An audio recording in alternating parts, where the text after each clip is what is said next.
বিমানত নৃত্য কৰি ভাইৰেল এজন লোক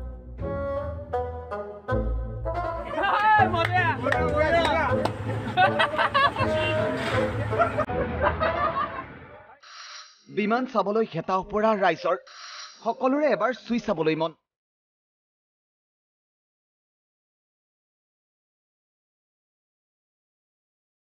এই দৃশ্যলৈ ভালদৰে লক্ষ্য কৰক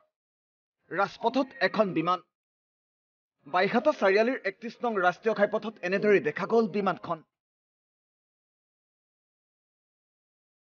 বিমানখন ওচৰৰ পৰা এবাৰ চাবলৈ সকলোৰে হেঁপাহ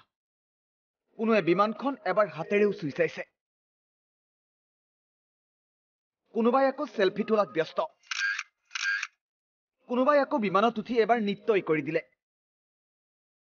শিৱসাগৰৰ ব্যৱসায়ী হৰিপ্ৰসন্ন হাজৰিকাই ৰেষ্টুৰেণ্ট সজাৰ বাবেই বহিৰাজ্যৰ পৰা ক্ৰয় কৰিছে বিমানখন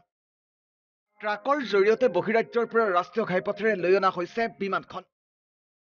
আৰু এইবাৰ বিমান চোৱাত এইদৰে ব্যস্ত হৈ পৰিছে একাংশ লোক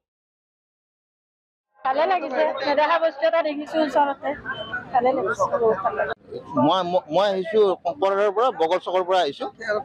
এৰোপ্লেন চাবৰ কাৰণে আহিলো ভাল লাগিলে দেখি এনেকুৱা এটা পৰিৱেশ এটা সৃষ্টি হৈছে ইয়াতে যেন আমি ওচৰতে এৰোপ্লেনখন ঢুকি পোৱা যেন আমি হয়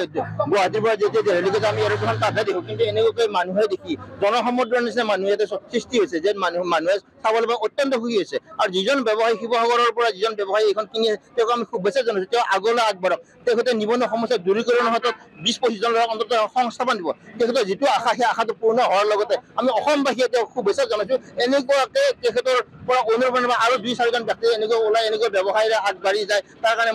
আমাৰ নৱপ্ৰজন্ম উৎসাহিত হ'ব বুলি মই আশা কৰিছো দেখি ভাল লাগিছে আমি এৰোপ্লেন যেতিয়া সৰুতে আছিলো আমি এৰোপ্লেন যেতিয়া মূৰৰ ওপৰেৰে যায় আকাশলৈ যায় তেতিয়া আমি চাইছিলো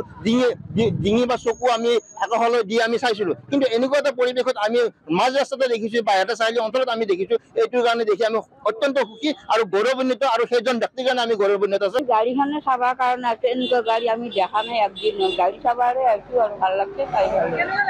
বৰ ধুনীয়া লাগছে গাড়ীখন আমি মানে বহুত উৎফুল্লিত আৰু আমাৰ এনেকে আমাৰ গাঁৱৰ মাজেৰে যেনে ৩১ নং ৰাষ্ট্ৰীয় ঘাইপথত মাজত আমি হঠাৎ এখন এৰোপ্লেন দেখা পালো এইখন দেখি মানে আমাৰ খুবেই আমি আনন্দিত হৈছো বহুত মানুহে আমাৰ গাঁৱৰ মানুহে তেনেকে ওচৰৰ পৰা পোৱা নাই যদিও মানে কি আমাৰ অসমৰ ব্যৱসায়ী এজনে এইখন অসমত এখন হোটেল নিৰ্মাণ কৰাৰ কাৰণে তেখেতে এখন মানে পুৰণি এৰোপ্লেন কিনি তেখেতে বহুত কষ্ট কৰি আমি দেখিছো ছ'চিয়েল মিডিয়াত দেখিছো তেখেতে বহুত ঘাট প্ৰতিঘাতৰ মাজেৰে এইখন আজি আমাৰ কমলপুৰ বাহেটা পাইছে আহি